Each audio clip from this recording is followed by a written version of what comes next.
to the She Leads podcast. I'm your host, Adrienne Garland, CEO and founder of She Leads Media, a global media company dedicated to the advancement of women leaders and entrepreneurs worldwide. I'm also an adjunct professor at NYU and Rice University, where I teach on the topic of entrepreneurship.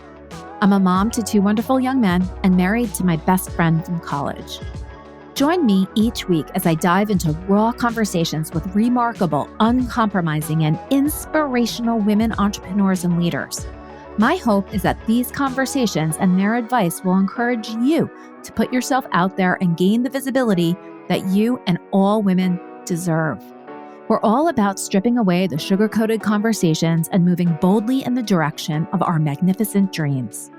For far too long, women have been conditioned to soften their words, modify their actions, and show up in the world to conform to outdated at best and harmful at worst cultural norms and ideals. Why? To keep those who are outside of the power structures from gaining power, prestige, wealth, and influence. This has prevented women from being recognized and respected as the powerful leaders that we truly are. The She Leads podcast is here to shine the light on all the incredible women, to encourage us to show up, speak up, and showcase the amazing work we do. Speak with confidence about the innovative and transformational thoughts that we have, and celebrate the positive impact that we are making in this world, both personally and professionally. So let's do this. Let's lead.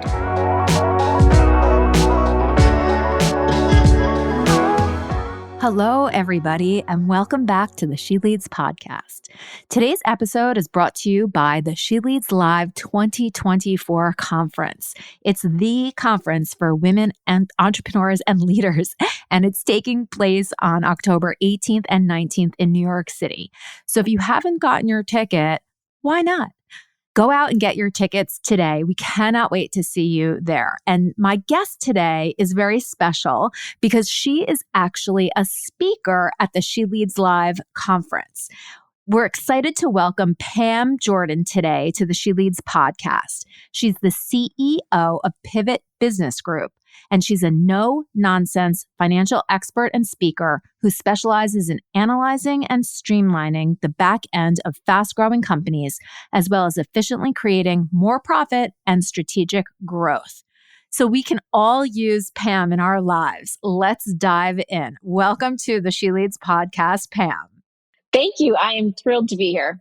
I am so excited to hear from you, and I really meant it. You know, we all need what you do in our lives as busy women entrepreneurs who sometimes are afraid of looking at our numbers. So we're going to dive into all of that. But before we even get there, let's learn a little bit more about you. I'd love to understand, you're a business owner yourself, so you can understand what it's like to build a business on your own, but you also help business owners. So can you talk to us about how Pivot Business Group started? What got you there? Absolutely. Absolutely. I'd love to share my story. So Pivot Business Group was created over 8 years ago. We just celebrated 8 years.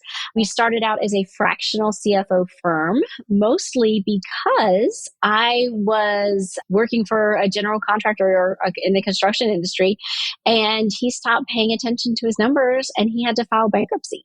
And it was a very painful season for all involved. Mm-hmm. I was in the courtroom dealing with the bankers and the lawyers, and it was just a dark times in my life. And what I realized is there's a lot of businesses out there that just don't understand their numbers, that don't understand cash flow, that aren't charging enough for their services. And they really just need help. But most businesses that are less than $20 million in top line revenue can't afford the expertise that comes from a chief financial officer or a CFO. Yeah. So I started Pivot Business Group to be a fractional CFO firm so that we could help our entrepreneurs and business owners know their numbers, increase their profit, reduce their taxes, and grow their wealth. And so we do that by fractional CFO services, bookkeeping services, tax strategy, and tax filing services. So we've come a long way. We now have a team of 18 people. We can provide services to clients all over the U.S., bookkeeping, CFO, and taxes. And we help clients do just that, understand their numbers and succeed into whatever success looks like for them. I love it. And this is such an important function and one that I don't think gets enough attention. And it's, you serve women and men, entrepreneurs, business owners, but here at She Leads, we're super focused on women. And just a little story, I went through the Goldman Sachs 10,000 Small Businesses program back in 2017 and 2018. One of the modules is all about, finance and numbers, of course. And during that particular session, there were tears. So I was in a cohort with 35 different women.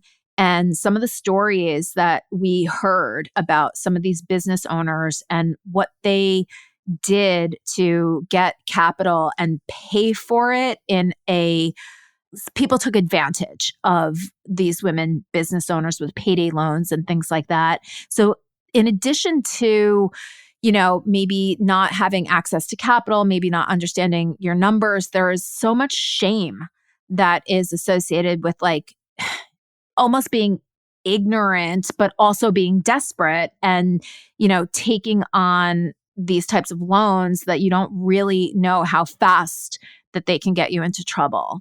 So, I think that when we start businesses, we're so concerned about bringing on clients and, charging them and everything. How can someone who may have started the business and may have just thought about themselves and what type of revenue they want to earn, how can they adjust their numbers and their revenue, the prices that they charge when they're already out there in the market?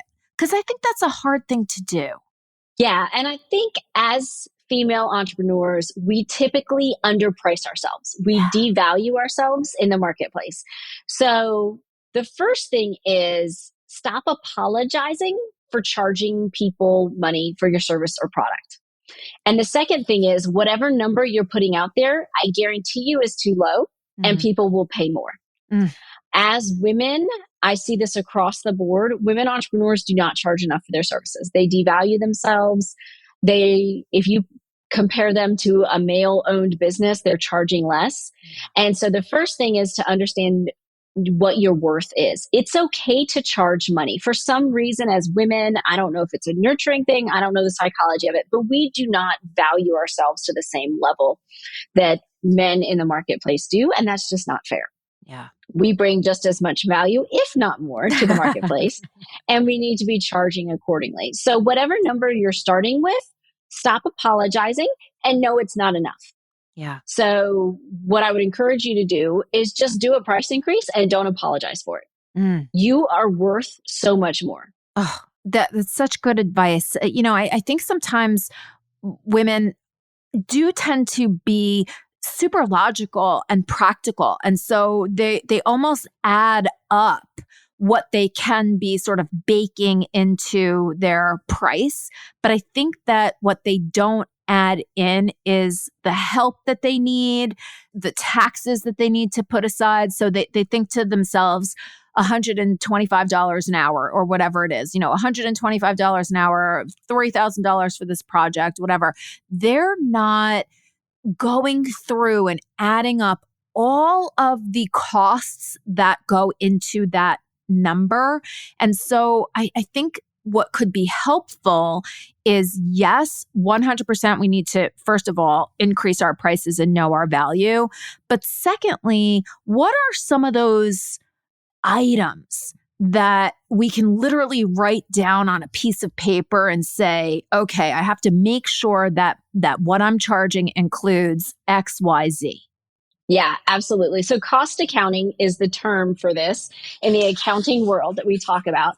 So the first thing is you need to understand what it costs you to actually fulfill on whatever your product or service is. And that's not just your time, Queen. That is also the softwares that you're paying. This is the room in your house that you're sitting in or the office that you're renting that go towards the operating costs. Hopefully you have a VA or an assistant that is supporting you.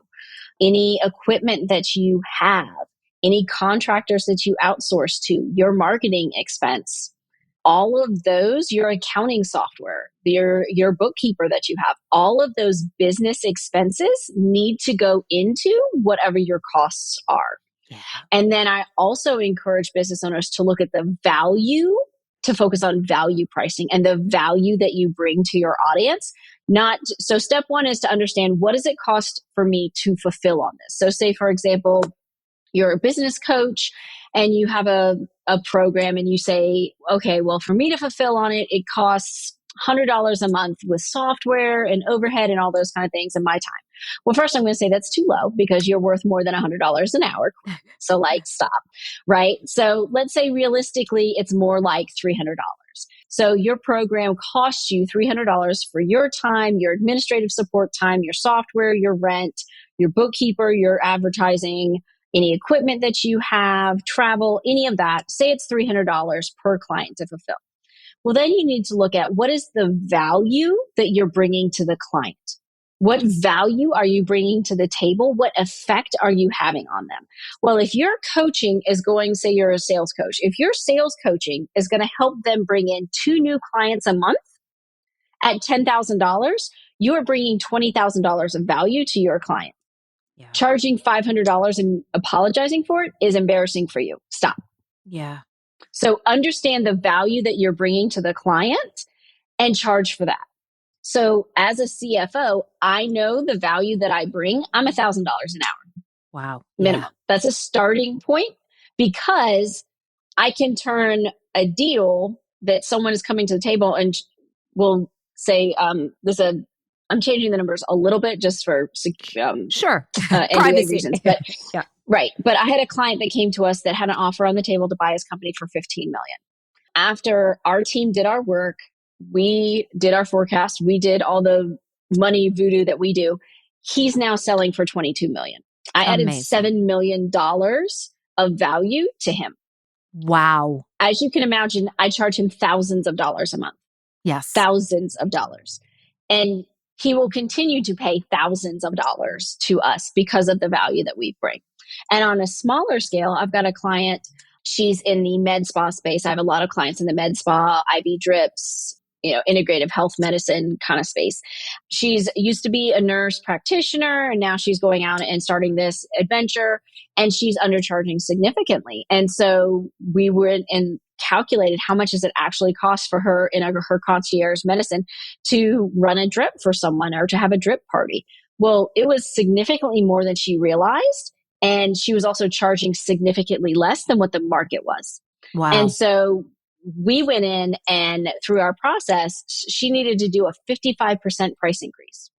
And she swallowed hard on that. Yeah. But in black and white, it was really clear, look, this is how much money you're leaving on the table. And you just told me that you can't pay off your credit card. Yeah. This is why. I love that example so much. I mean, first of all, congratulations on getting so much more value for your client. That's an incredible success story. And yes, that we do need to be able to point to those things and also promote that and claim that so that others can hear about how successful we are and what great results we get from people. And I love this idea of being able to look at your numbers and saying, okay, let me roll in all of these other costs that I was probably in my mind setting aside as just the cost of doing business, so that we can see in black and white what those numbers are. And it's almost like, triangulating between what is the market charging, right? And do you feel like you should be there or more, which is amazing. You should be, there or more. And then all of the costs that you probably weren't considering, and then what your value is. And you're going to get some type of a range. And that range, at least, will be based on something tangible that's external to you, so that you almost get out of your head about, well, even though I've been working in corporate for 20 years and have all this experience, yes, I might be only 3 years into my business, but I have so much that I've invested in myself, and that's why I'm valuable. And we really need to do a better job of asking ourselves these questions. And I think sometimes that it requires reaching out to someone else, because we don't do this for ourselves. So can you just talk a little bit about, many of the women in the She Leads audience aren't at the point yet of selling their business for anywhere close to, $15 million. Many of the women are moving toward the $1 million mark, and that is such a hard mark to jump over, right? So as women are marching toward that, what are some of the resources that are available to them, and how would they find out about somebody like you? Because it's not something like, I'm sorry, I'm going on and on asking this roundabout question because I think I'm speaking from my own personal experience as well. But a lot of times what happens is we say, it's a marketing problem. It's a sales problem. Never, let me take a look at my numbers. So what do you suggest people do, or, how they can kind of uncover and get there? Because that is where they need to go. Yeah. So if an entrepreneur is struggling and she's scaling her business, but something's just not right, 9 times out of 10, it's money. It's your numbers, because your numbers tell a story. And if you do not lean on your numbers to know what the story is, you're going to be fixing the wrong problem. Yes. I've had entrepreneurs come to me who, they're killing it by all means, but there's no money in the bank. Yeah. And they don't know why. And we have a tool that we use that we look under the hood. It's called an analysis. We look under the hood and look at the numbers. And quite frankly, she was broke. Yeah. And she was there's multiple things that she was doing wrong, but she thought it was a sales problem. She thought it was a volume problem. So she was throwing a bunch of money at marketing and ad spend, thousands of dollars burned on Facebook and Google and those sorts of things. And really, when in fact she had a pricing problem. And so she was selling her way broke faster. Yeah. So she was spending all this money on advertising. She was selling more, but because she was selling at a loss, she was just making herself broke faster. Yeah. So if there's a problem in your business, always go to the numbers first, because the numbers will tell you the story of what the problem is. Because if you have a marketing problem, it's because you're not selling enough or at a high enough amount. If you have a sales and marketing problem, your funnel might be crap, but if you don't have a clarity on what your numbers are, you don't need to spend money, throw bad money at, good money after bad problems. Your numbers will tell you that you have a pricing problem, and then you have a volume problem. And if you have a volume problem, it's because you're not selling enough, because you have too big of an overhead. So you need to trim the fat. Yeah. You need to stop spending as much money. You need to do something what we call an expense audit. You need to shave some points off of what's going out every day and save money. Yeah. Because if at the end of the day, there's not money in your bank account, you've overspent and you have not sold enough. Yeah. And most likely it's because you're not selling at the right amount. I actually had a meeting with my CFO team. I have 5 CFOs on my team that provide services to all of our clients. And we just round robin, like, this client, what's the biggest problem? This client, what's the biggest problem? All of them, it was pricing. Every client that is struggling right now, it's their pricing. They are not charging enough because, 1, they don't understand what it truly costs to fulfill on their services. And 2, they're not charging the client enough for the value that they're bringing. And so it's amazing to see our clients struggling universally. And these are different industries, different sizes, female-owned, male-owned, universally. Pricing and understanding what you should charge for your service or product is the biggest thing. So if there's a problem within your business, go to the numbers. And if you don't have a bookkeeper that you can go to say, hey, I need my P&L and balance sheet for last month, and I want to see last month compared to the prior month, and I want to see this year compared to last year. And if you don't have those answers, you need a new bookkeeper. Yeah. And if you are the bookkeeper, you need to fire yourself and hire someone else, Queen. You are worth too much money to be doing your bookkeeping. I was at an event last week in Nashville with salon owners, high 6-figure, 7-figure salon owners, hair salons, nails, those kind of things. And some of them raised their hands that they're doing their own books. And I'm like, Queen, how much can you make an hour doing extensions? Why in the flip are you doing bookkeeping? Yeah. Wow. Like you need to be behind the chair, servicing your client, putting in extensions. Why are you going into QuickBooks and coding anything? This is Yeah. not your job. Your job is to sell, market, build your team, find new stylists, and be behind the chair. Stop doing bookkeeping. Yeah. It's And zone if of genius. you're Yeah. like, stop, Yeah. because those people then have to come to me and I charge them good money to fix the mess that they've created. Like, congratulations on doing $600,000 in your salon. It's amazing. Your Instagram's beautiful. If I had long hair, I could have extensions and be gorgeous, right? Like, I don't have extensions. More but, gorgeous, Pam. but like, now I'm sorry that you've been bookkeeping when you could have been making money and could have been being the visionary for your team. I'm now going to have to charge you X amount to clean up the disaster that you've just created. Yeah. And then it's this amount a month going forward. Because it's the same thing. Look, I don't do hair. If I cut my own hair, I'm going to have to go to a professional and have them fix it. Yeah. If you are not a bookkeeper, don't be a bookkeeper in your business. Yeah. Do what you do well and delegate or outsource the rest. Wow. It's so easy to say.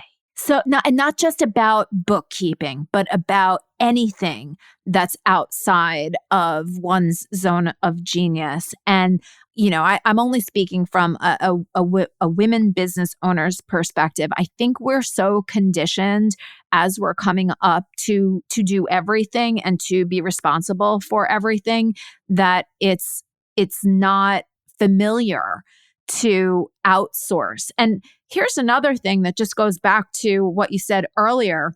Those costs to hire the bookkeeper or hire the marketer, those are also costs that need to get baked into your pricing so that Correct. you can afford to outsource and delegate so that you can be operating in your business in your zone of genius. The salon business owner that you're talking about, $600,000, that's amazing. But like you're saying, women have a very hard time getting past that $1 million. Have that person outsourced and she, I'm sure she's hired you or is going to. That could be the difference maker between $600,000 in revenue and $1 million. And we're just not kind of taught that as we are starting and growing businesses.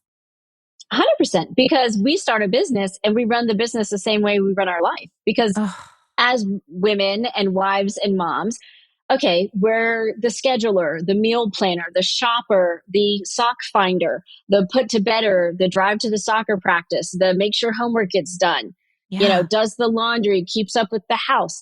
And so we take that mindset of I've got to carry everything, regardless of how great our partner is. My partner is amazing and he does, as much as I do in the house with the kids, but not everyone has a partner that's that on top of it. Yeah. But we take that mentality as women into our business where we're sales, marketing, accounting, tax strategy, the janitor, the IT department, the HR.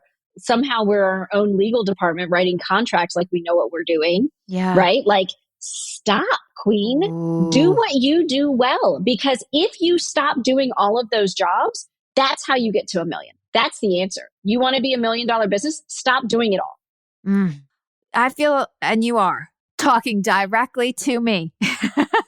I mean, you are talking to me and I am hearing you loud and clear. It's some type of a proving energy like, oh yes, I could do it all. I can spin all the plates, but no, you can't. And no, I can't. Yeah. And you can't. And the reason that you have $1 million business is because you're not doing it all. Yeah. Yeah. And I think that that's a more comfortable place in general. I'm not trying to abdicate any responsibility or anything like that, but I do think that that's a more comfortable zone to be in for men. They're used to turning over their issues, problems, or whatever to someone else and having someone else deal with it, right? So they know what that's like and they have no guilt about it whatsoever. They don't think twice about it. It's amazing. It's called mom guilt, not dad guilt for a reason. Yeah. We have to take a chapter out of their book. And it's also, if we want to go to a more holistic perspective, it actually is self-care by asking someone to help you where you need help. And then there's a value exchange there. So it's perfectly fine to pay for those types of services because you're getting value from it. So I'm on board. After this conversation, I am going back and I am looking at all of the things that I'm doing in my business that is not the zone of genius, and delegate, delegate, delegate. Yeah, that Yeah. is the way to go. How I got from 6 figures to 7 figures is a team. Yeah. And outsourcing and having people do what they're supposed to do. Yes. That I don't need to be doing. I have marketing people. I have a salesperson. I have an operations person. I have people that are doing client fulfillment. Yeah. Like what I needed to do as a business owner to get into the 7 figures is to stop serving all the clients and doing all the work. I had to allow other people to come in, represent me, represent my brand, and help our clients. Was that scary? Absolutely. Did they screw up? Sure they did. Did they do it as well as I did? No. But part of that was me letting go and saying, if they can do it to the 70% as good as I can, it's 100% better than what they're getting now.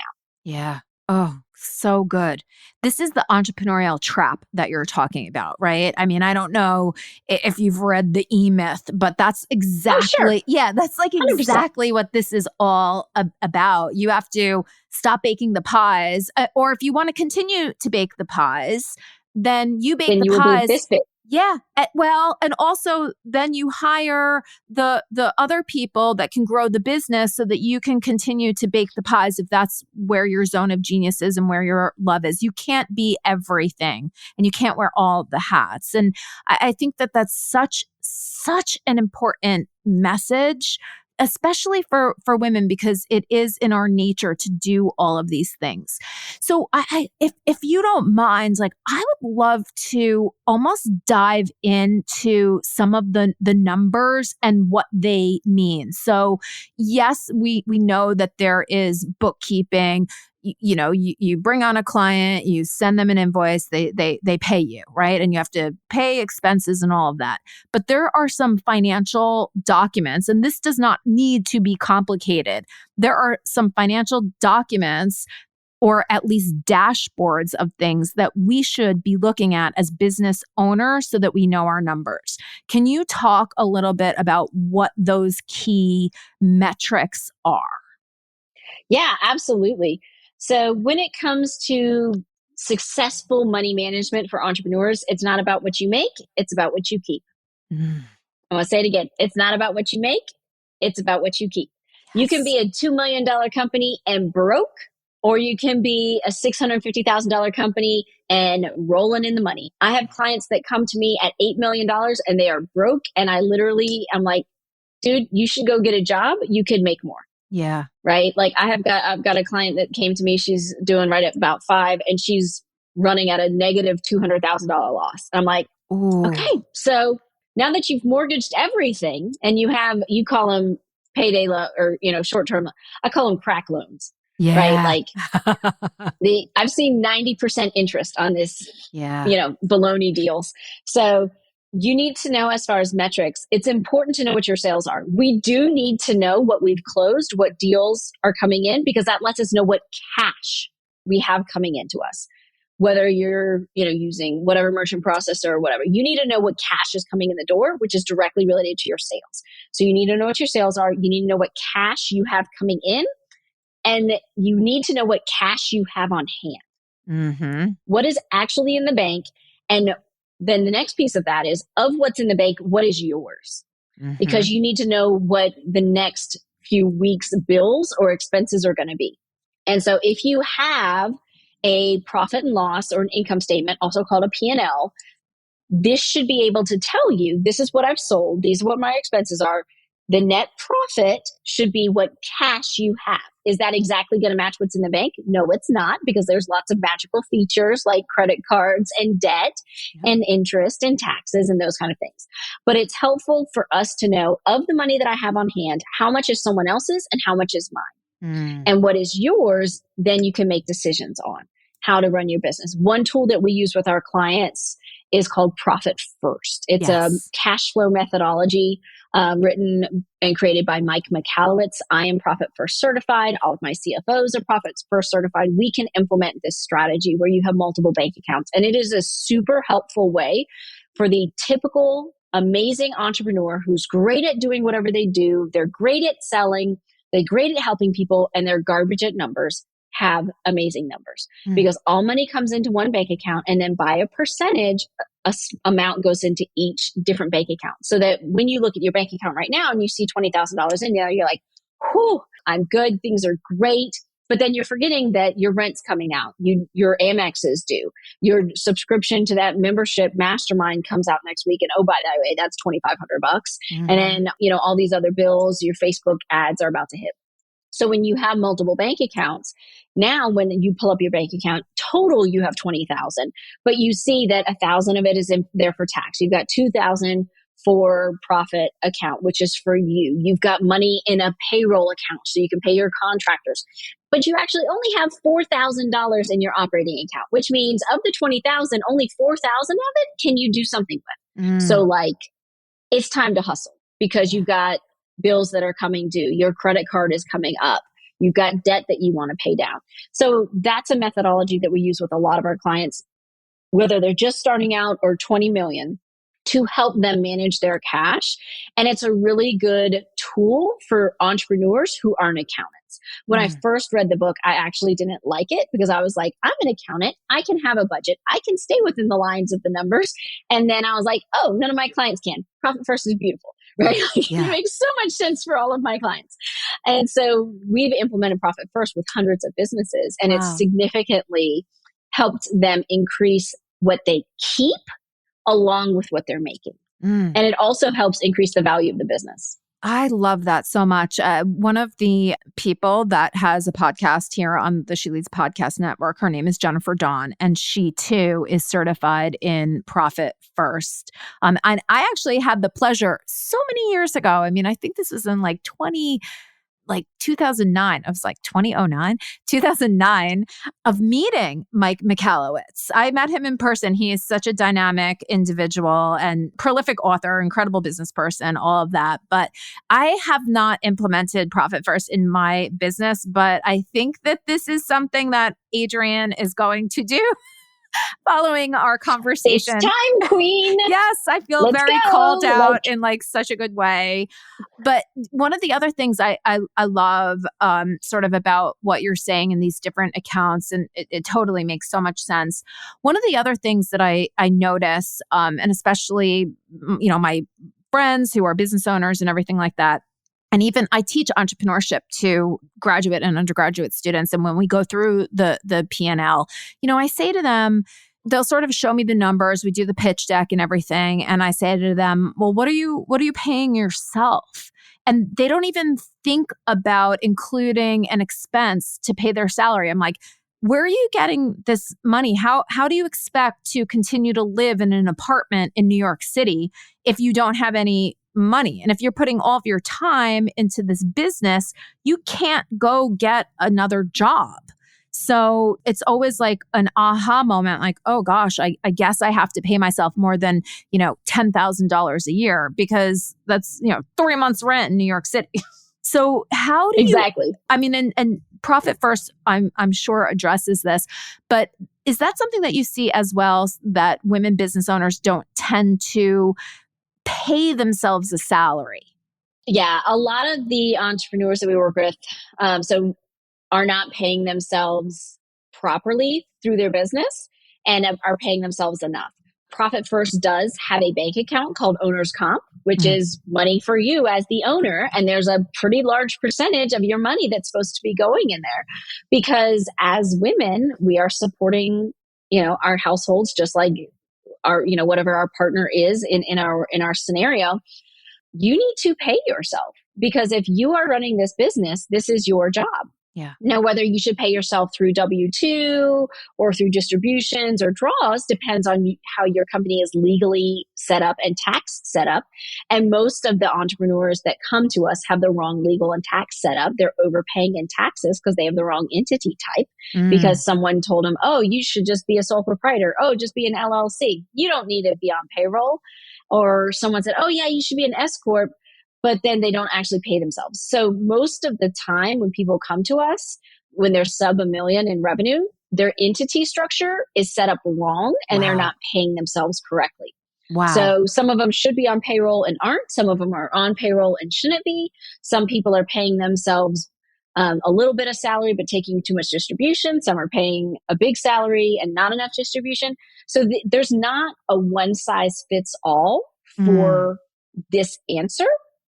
What you need is you need to have an intelligent conversation with a tax strategist or a CFO to be able to say, this is my current structure. Here's what my forecast is. What do I need to do? And then have them help you set up payroll for the right amount that meets your roles that you play for your business, and set up the bank account so that a percentage of every dollar that's coming in is being set aside for you as the entrepreneur to pay yourself well. Yeah. Because as business owners, if money's tight, we're the first one to not take a paycheck. Yeah. Okay, well that sucks, and we can swallow that pill for a season, but then rent still comes due and the cell phone bill still shows up and the kid wants to go to soccer camp, and you know what? Not paying yourself for 2 months is now hurting. Yeah. So stop doing that. Charge more for your services, understand what your costs are, track your money in real time, and make sure you're setting money aside for yourself. You know, it's so funny, Pam. I just looked down at the time and it says that we've been talking for over 30 minutes. And I have to tell you, I feel like we have been talking for 5. I think there is so much that we need to understand when it comes to finance and our business. And it's something that we have to educate ourselves about, I think, on an ongoing basis, right? So not just when we start our business and then set it aside. We have to constantly be evaluating. And I think that the message that I am hearing loud and clear is it also goes beyond a bookkeeper, right? It's like there's true value from bringing someone in that is going to look at your whole entire financial picture. So I would also say, you know, if you're a business and you think, oh, I don't need a CFO because that sounds like corporate America, you know, and I'm not corporate America. It's actually somebody that can evaluate your finances and have your best interest and your business's best interest in mind. And I think that you have done such a beautiful job of making that message come through loud and clear. And I love everything that you do. I can't wait for everybody that comes to She Leads to get more information from you. I feel like I could literally be talking to you for 3 hours and not even get everything that I need. How can people get in touch with you now when they're listening to this podcast? Yeah, absolutely. Just go to pamjordan.com, and that tells you about me, about my companies, how to contact us, get on a call with my team. My company's website is Pivot Business Group, and that shows you who you'll be working with, our different service offerings, what the pricing starts at. So if you have any of those questions, we'd love to talk to you. My team's available to help entrepreneurs scale to an exit or live the life that they want to live. I have some moms that are just like, look, I need 10K a month because I don't want to be reliant on anyone else. And I'm like, all right, queen, let's go. Yeah. I love this so much. Thank you very much for spending your time and offering all of your expertise to all of the listeners. We appreciate you so much. And I cannot wait to see you in October. Absolutely. I'm looking forward. It'll be amazing.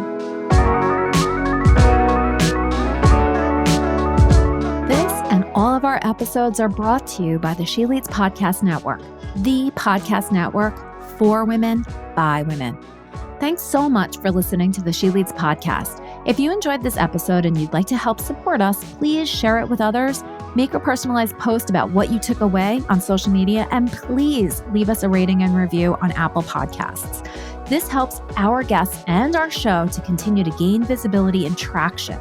To learn more about how She Leads Media helps women to gain visibility, you can follow us on Instagram at She Leads Media, or you can head on over to sheleadsmedia.com.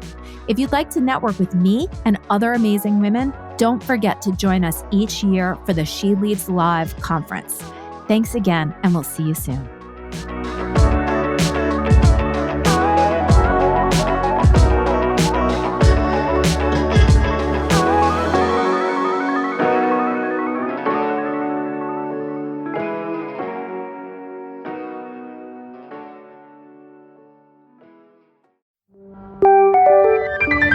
This is the She Leads Podcast Network.